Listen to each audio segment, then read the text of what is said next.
The purpose of cognitive assessment, there are many different purposes for a cognitive assessment. So you as new evaluators, we're going to be doing a lot of different cognitive assessments, but what for? Well, you might be doing a functional assessment, and we're actually going to be talking about what that is here today. I'm going to walk you through how to do one. What about diagnosing learning disabilities or intellectual disabilities? You might be doing a cognitive assessment for that. Tracking improvement after a head injury. That would be a good time to do it. And also for treatment planning and to assist with community resources. We're not going to be talking about personality functioning in here. We're not going to be talking about malingering or forensic types of evaluations. And I'm saving next month to talk about the neuropsych piece. Right now we're just focusing on the cognitive piece, which is huge unto itself. When not to test? Well, there's many good times to test. My personal experience is early in the morning. Like fresh, as soon as the person is up and at 'em, that's the best time to test because that's when people have the most energy and are the most focused. But never test someone who's actively psychotic. So if you have someone who's actively psychotic in front of you, try and get them stabilized. And it's like the Maslow's hierarchy of needs. The very first thing is we need to have them stable. And, you know, maybe a roof over their head and give them some food and water so that they can focus on the test at hand. Also, an experience of mine, I worked for the SSI department for many years. And in so doing, I got to have several people come through my door drunk as skunks, pardon the expression, who were just so intoxicated. Now, I, politely turned them away and had them come back a different day for someone else. But why wouldn't we want to test someone who's under the influence? No, poor attention, poor concentration. You're not going to get an accurate measure of their cognitive functioning.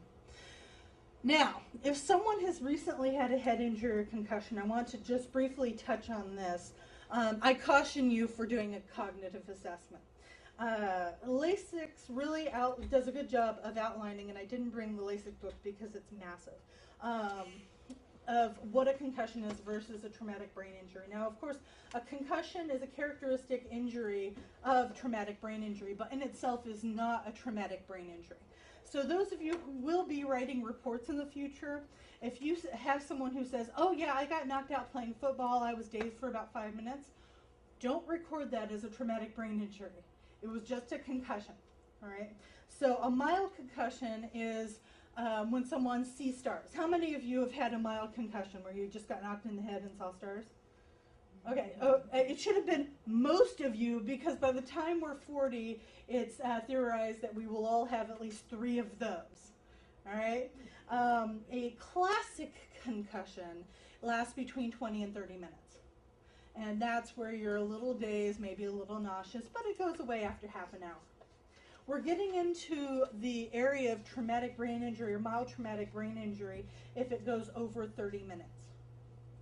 If there's loss of memory for the events immediately before the accident, that's called post-traumatic amnesia. And any altered states, confusion or disorientation, will allow you to accurately diagnose mild traumatic brain injury. Now, if it goes over 24 hours, then you're looking at a mild traumatic brain injury. That's really characterized by confusion, disorientation that resolves within, a few hours or days. And that's really characterized also by diffuse axonal shearing, which we'll get to next month. Moderate traumatic brain injury is when you have headaches, memory problems, difficulty with everyday life. You really can't focus on things for many, many days to weeks. And 8 to 10% of traumatic brain injuries are characterized as moderate traumatic brain injuries. And 2/3 of those people usually can't return to work. I won't get into the severe traumatic brain injuries because if you get to that point, you're probably not going to be the ones doing the cognitive assessment on them. Now, let's talk a bit about special populations. When we're thinking of testing the aging population, testing the elderly, what are the first sorts of things that come to people's mind? Alzheimer's, someone who has Alzheimer's or dementia, very slow. Right, you have to slow down. Both of those, very good. When we think of dementia, usually the first thing that comes to mind is memory problems. So you're going to have someone who might be elderly, who you're going to have to slow down for. Now, I've experienced this in myself because I tend to talk really fast and I tend to move really fast. But when you are testing someone who might have some sort of neurological impairment or might be older, who is naturally slower, to get good test results, you yourself will have to be the one that slows down, right? So match the person that you're testing. In addition, they might have problems with cognitive functioning in many other areas, all right, like understanding the instructions. So these are all different areas that you're going to have to assess as you go. So you're going to have to slow down, you're going to have to check in with their attention, and you're going to have to make sure that they're picking up what you're putting down. Now, the reasons that you might be testing someone in the elderly population may include not just cognitive functioning, but their capacity for self-care. You're going to be really looking at how are they able to take care of themselves, and we're going to talk a little bit about collateral information in a minute. Also, what about independent living? Are they able to live by themselves, or do they need someone to help them? You know, do they need prompting? And hence, coming back to the POC docs. What about community resources? Getting them involved in the community, getting them hooked up to different resources, maybe mobility, transportation, and whatnot. Another area that you should really watch out for are English as second language and acculturation. And there was a 2007 study done by Ronzi, or Razzini, I believe, in my references, it's in the very last of your pages there, demonstrated that several acculturation variables, such as scores on formal acculturation tests, which is what Ms. Mancusi was just talking about, amount of time educated outside of the U.S., the amount of English spoken when they were growing up and whatnot, correlate to neuropsychological tests of attention and information processing. That study really goes into how people of Hispanic heritage, Asian heritage, and Middle Eastern descent didn't perform quite as well as people in the English-speaking Anglo-Saxon group. You know, so they have lower scores on attention and information processing. So, you know, it could be due to anything, but acculturation and English as second language are major concerns. So if you have lower scores on some of our tests of attention and information processing, it might not necessarily be due to poor attention skills, it might be due to acculturation. That's what that study was really coming down to. I would use an interpreter to do a clinical interview. You know, because you're getting information, and it might not be as good, but at least you're getting some information. But you're right, you don't have control. And as evaluators, the main thing that you want in that room is control over your testing equipment and over the interview, because this is your license on the line. You know, what if that evaluator, or that translator rather, that interpreter gets it wrong?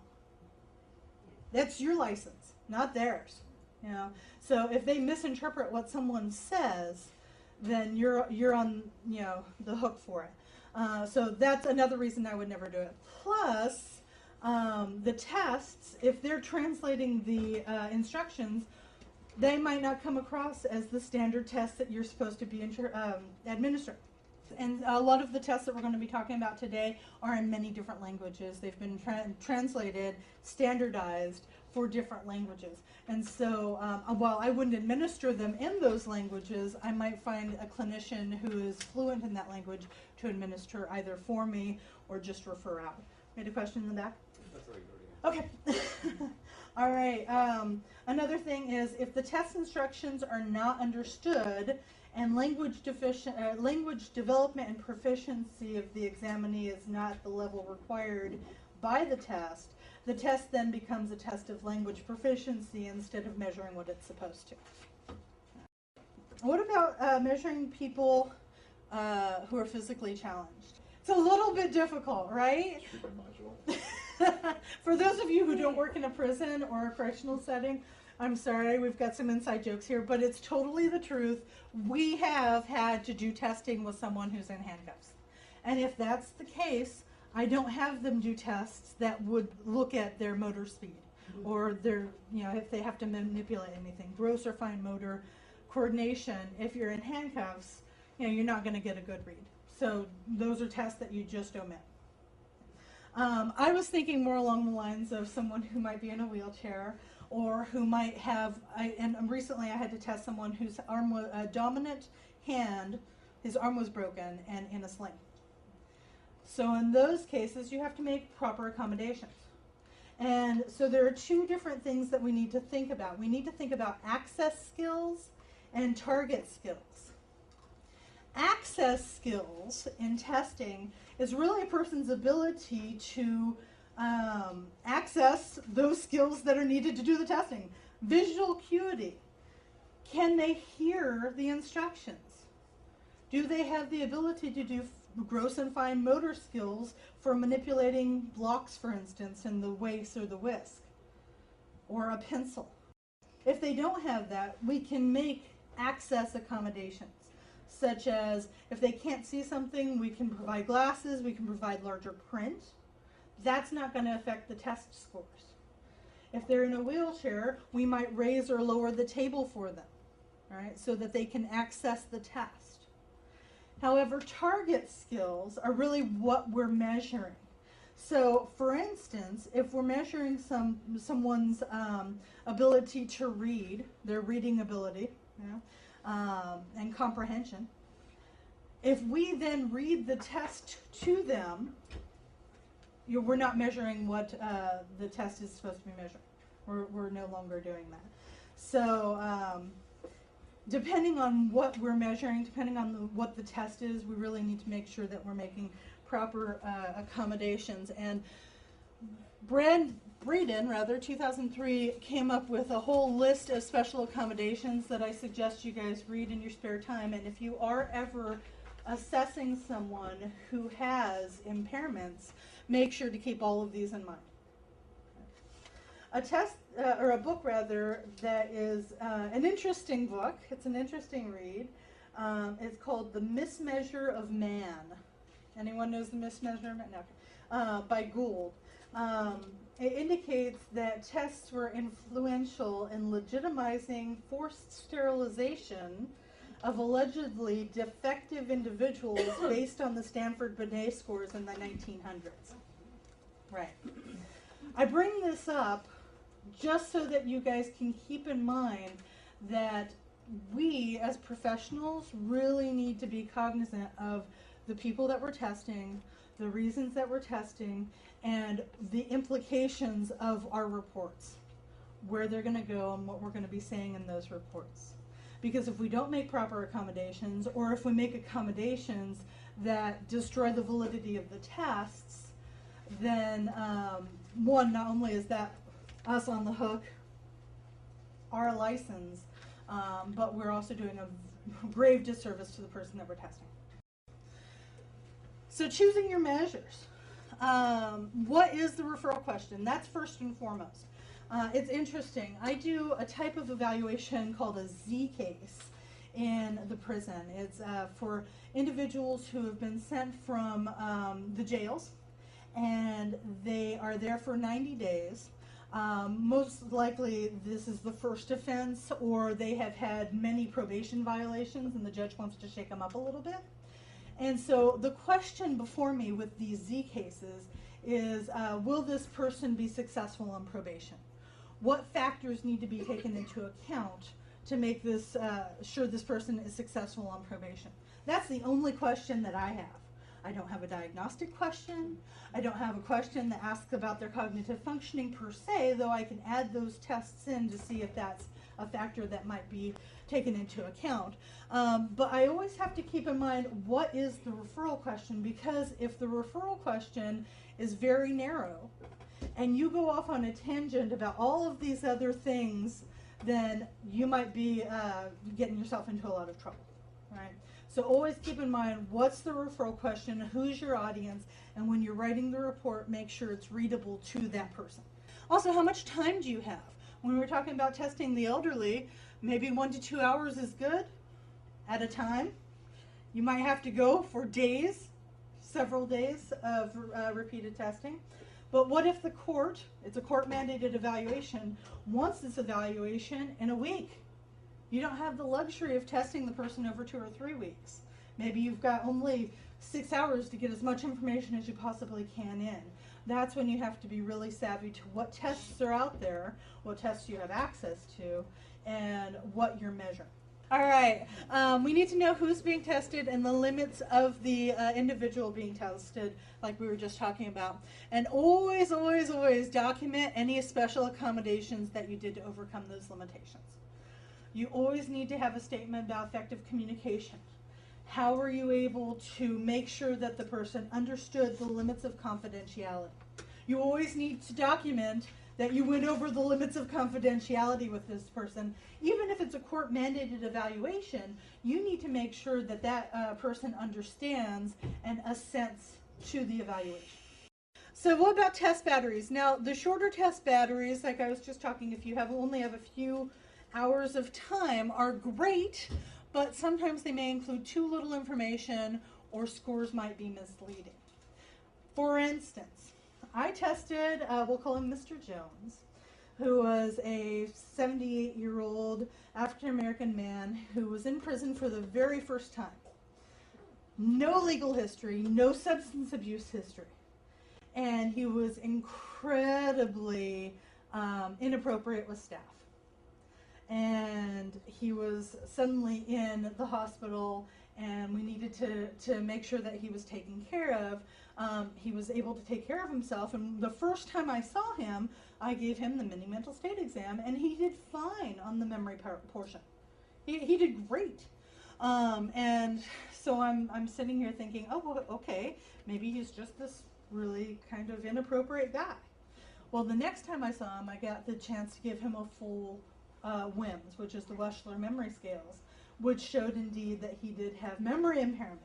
So had I only given him 2 hours worth of testing, I would have had very misleading scores. Now, my tests would have said, no, he does fine on tests of delayed memory, which was misleading. A test of longer delayed memory showed that he wasn't able to hold that much information, and indeed my tests did find that he did meet criteria for dementia later on. Longer test batteries, however, can be too fatiguing sometimes. And I have found that after 6 to 8 hours of testing, sometimes a person doesn't give forth the best of effort. And if that's the case, then you really need to check in with the person, take frequent breaks, etc. Right? You may also need specialized equipment, and the cost might be longer if you're going to be doing a longer test battery. For instance, the Halsted Rotan. Long test. I don't use it at San Quentin, but it gives you a lot of information, but can be incredibly fatiguing and take a lot of time. I would probably book 4 to 6 hours in the morning for teenagers. Little kids, I would book only 2 to 3 hours, because of the attention piece. And the elderly, 2 to 4 hours, depending on their attention. And adults? Adults usually 6 to 8, depending. Yeah. If someone is really invested in finding out the test scores and putting forth good effort, and you've taken frequent breaks, you're checking in with them, and you're assessing that they're doing well, do as much testing as you can, but always make sure and always check in and always evaluate where the person is. Because if you see them checking out and just filling in bubbles, for instance, on a MMPI, that's the waste of both of your time.